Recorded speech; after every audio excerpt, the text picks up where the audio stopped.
तो हेलो बच्चों, नमस्कार, प्रणाम। स्वागत है आपका हिंदी गुरुकुल एकेडमी के एक और नई वीडियो में। तो कैसे हैं? मुझे उम्मीद है कि आप स्वस्थ और मस्त होंगे और पढ़ाई को निरंतर जारी रखे होंगे। बच्चों, यदि चैनल पर पहली बार हैं तो आप इसको सब्सक्राइब करें और यदि आपने सब्सक्राइब किया है तो लाइक और शेयर ज़रूर करें। तो चलिए शुरू करते हैं आज की वीडियो। पहला सवाल करें कि आधुनिक एकांकी के जनक माने जाते हैं। तो आपको ये बताना है कि आधुनिक एकांकी के जनक कौन माने जाते हैं। ए कर उदय शंकर भट्ट, बी जयशंकर प्रसाद, सी राम कुमार वर्मा और डी कर जगदीश चंद्र माथुर। तो आपको बताना है कि आधुनिक एकांकी के जनक कौन माने जाते हैं। तो बच्चों, आधुनिक एकांकी के जनक जो है वो राम कुमार वर्मा माने जाते हैं। तो विकल्प सी जो है वो सही हो जाएगा। बात करते हैं सवाल नंबर दूसरे की। सवाल नंबर दूसरे में कह रहे कि लेकिन प्यारे नींद के बादल लाल सवेरा होते होते सब होने लगते हैं ओझल, उक्त पंक्तियों के रचनाकार हैं। तो आपको ये बताना है कि इन पंक्तियों के रचनाकार कौन हैं।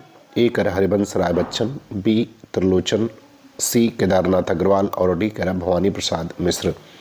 तो आपको ये बताना है कि इन पंक्तियों के रचनाकार कौन है। हरिवंश राय बच्चन है, त्रिलोचन है, केदारनाथ अग्रवाल है या भवानी प्रसाद मिश्र है।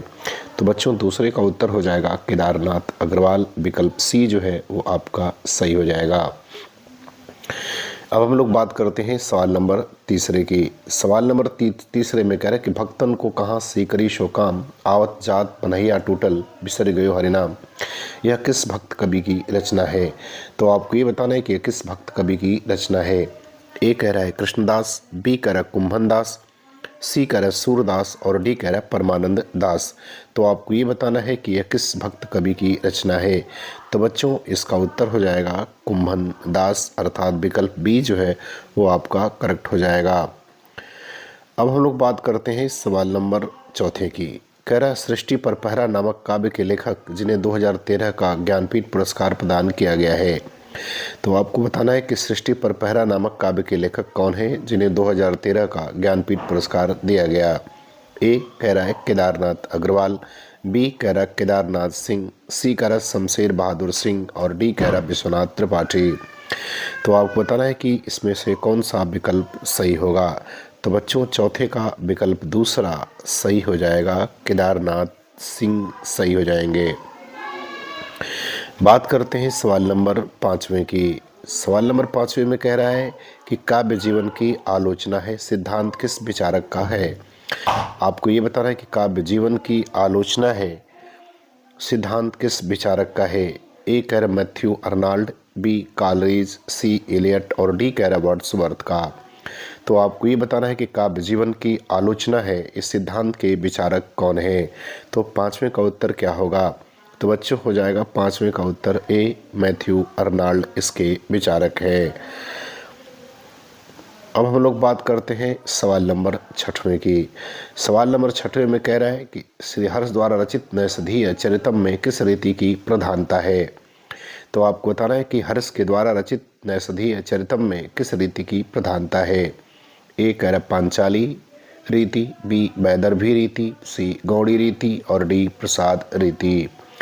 तो आपको ये बताना है कि इनके द्वारा रचित हर्ष के द्वारा रचित श्रीहर्ष के द्वारा रचित नैषधीय चरितम में किस रीति की प्रधानता है।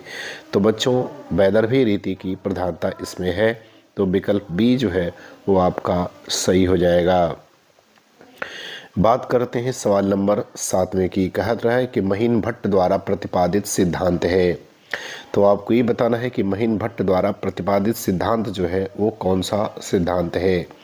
अनुमानवाद, तात्पर्यवाद है। ये तात्पर्यवाद नहीं है बच्चों, ये है तात्पर्यवाद।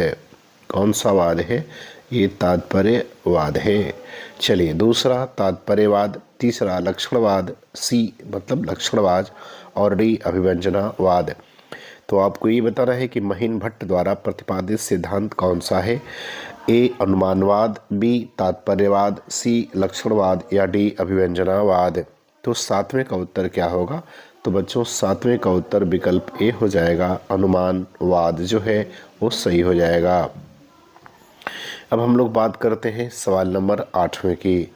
कह रहे राज तरंगिणी किस कवि की रचना है। तो आपको बताना है कि राज तरंगिणी जो है किस कवि के द्वारा लिखी गई रचना है। ए कह रहा कल्हड़, बी बिल्हड़, सी आचार्य हेमचंद्र और डी क्षेमेंद्र। तो आप बताना है कि राजतरंगिणी किस कवि की रचना है। कल्हड़ की है, बिल्हड़ की है, आचार्य हेमचंद्र की है या क्षेमेंद्र की है। तो बच्चों राजतरंगिणी जो है वो कल्हड़ के द्वारा लिखी गई रचना है। तो विकल्प ए जो है वो सही हो जाएगा। अब हम लोग बात करते हैं सवाल नंबर 9 की। कह रहा वक्रोक्ति सिद्धांत के उद्घोषक हैं। आपको बताना है कि वक्रोक्ति सिद्धांत के उद्घोषक हैं। ए कह रहा कुंतक, बी दंडी, सी आनंदवर्धन और डी मम्मट। तो आप बताना है कि वक्रोक्ति सिद्धांत के उद्घोषक कौन है। कुंतक है, दंडी है, आनंदवर्धन है या मम्मट है। तो बच्चों वक्रोक्ति सिद्धांत जो है वो कुंतक का है। तो विकल्प ए जो है वो आपका सही हो जाएगा। तो 9 का ए जो है वो सही हो जाएगा। बात करते हैं हम लोग सवाल नंबर 10वें की। 10वें में कह रहा है कि प्रेमचंद की मृत्यु हुई थी। तो आपको बताना है कि प्रेमचंद की मृत्यु जो है वो कब हुई है। पहला विकल्प अर्थात ए कह रहा है 1933, बी 1934, सी 1935 और डी 1936। तो आपको बताना है कि प्रेमचंद की मृत्यु कब हुई थी। तो बच्चों प्रेमचंद की मृत्यु जो है वो 1936 में हुई थी। तो विकल्प जो है कौन सा, डी जो है वो सही हो जाएगा। अब हम लोग बात करते हैं सवाल नंबर 11 की। 11 में कह रहा है कि हिंदी शब्दानुशासन के लेखक हैं। तो आपको ये बताना है कि हिंदी शब्दानुशासन के लेखक कौन हैं।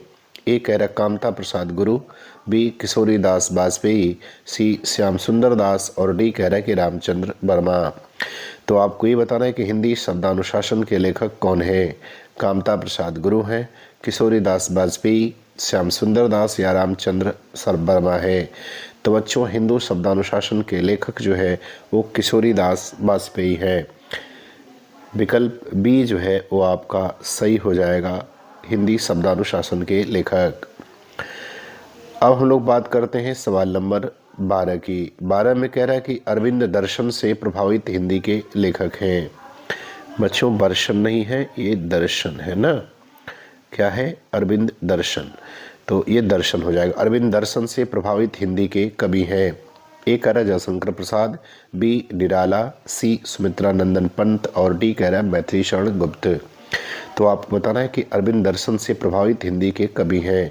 तो बच्चों अरविंद दर्शन से प्रभावित पंत जी हैं, अर्थात विकल्प सी जो है 12 का सही हो जाएगा। बात करते हैं अगले सवाल नंबर 13 की। कह उपन्यास और कहानी के अंतर को व्यक्त करने वाला जो कथन सही नहीं है उसे छांटिए। तो आपको ये बताना है कि इसमें से कौन सा ऐसा कथन है जो उपन्यास और कहानी के अंतर के में सही नहीं है। ए कह रहा है उपन्यास में कथानक होता है, कहानी में यह अनिवार्य नहीं है। कहानी में चरित्र, वातावरण आदि की प्रधानता होती है। बी कह रहा है उपन्यास में जीवन के समग्र रूप का चित्रण होता है जबकि कहानी में किसी एक अंश का। सी कह रहा है उपन्यास में अनेक स्थलों पर इतिवृत्तात्मक वर्णन मिलते हैं जबकि कहानी में छोटे आकार के कारण ऐसे स्थल नहीं होते। डी कह रहा है उपन्यास कहानी का लघु संस्करण होता है, कहानी उपन्यास का 10वां भाग होती है। तो 13 का उत्तर बताना है कि कौन सा कथन सही नहीं है। तो बच्चों डी वाला कथन जो है वो सही नहीं है। तो विकल्प डी जो है इसमें सही हो जाएगा। बात करते हैं सवाल नंबर 14 की। कर हिंदी साहित्य के इतिहास लेखन का सर्वप्रथम प्रयास किसने किया था। तो आपको ये बताना है कि हिंदी साहित्य के इतिहास लेखन का सर्वप्रथम प्रयास किसने किया था। ए कह रहा आचार्य रामचंद्र शुक्ल, बी कह रहा ग्रियर्सन, सी गारसा दत्तासी और डी कह रहा हजारी प्रसाद द्विवेदी। तो आपको ये बताना है कि हिंदी साहित्य के इतिहास लेखन का सर्वप्रथम प्रयास किसने किया था। तो बच्चों यह प्रयास गारसा दत्तासी ने किया था, अर्थात विकल्प सी जो है आपका सही हो जाएगा। चलिए बात करते हैं सवाल नंबर 15 की। कह रहा कौन सा युग्म सुमेलित नहीं है। तो आपको ये बताना है कि कौन सा युग्म जो है सुमेलित नहीं है। ए कह रहा अंधेरे बंद कमरे उपेंद्रनाथ अस्क, बी कह रहा अंधेरे में मुक्तिबोध, सी कह रहा हार की जीत सुदर्शन और डी कह रहा कामायनी प्रसाद। तो आप बताना कि कौन सा सुमेलित इसमें नहीं है। तो बच्चों विकल्प ए सुमेलित नहीं है। ये अस्क की नहीं मोहन राकेश की रचना है। बात करते हैं सवाल नंबर 16 की। कह रहा है कि निम्नलिखित रचनाओं और रचनाकारों का सुमेलित विकल्प कौन सा है। तो आपको इसमें भी सुमेलित विकल्प का चयन करना है। कुरुक्षेत्र, अज्ञेय, असाध्य बीड़ा, मोहन राकेश, लहरों के राजहंस दिनकर और परिंदे निर्मल वर्मा।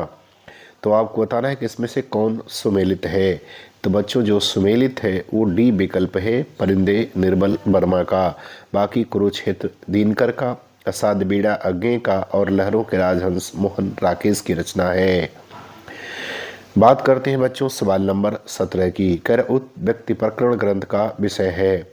आपको ये बताना है कि उक्त व्यक्ति प्रकरण ग्रंथ का विषय क्या है। पुराण, प्रेम काव्य, भक्ति काव्य या व्याकरण। बच्चों उक्त व्यक्ति प्रकरण जो है वो दामोदर शर्मा के द्वारा लिखा गया ग्रंथ है और यह ग्रंथ जो है व्याकरण से संबंधित है। तो विकल्प डी जो है वो आपका सही हो जाएगा 17 का।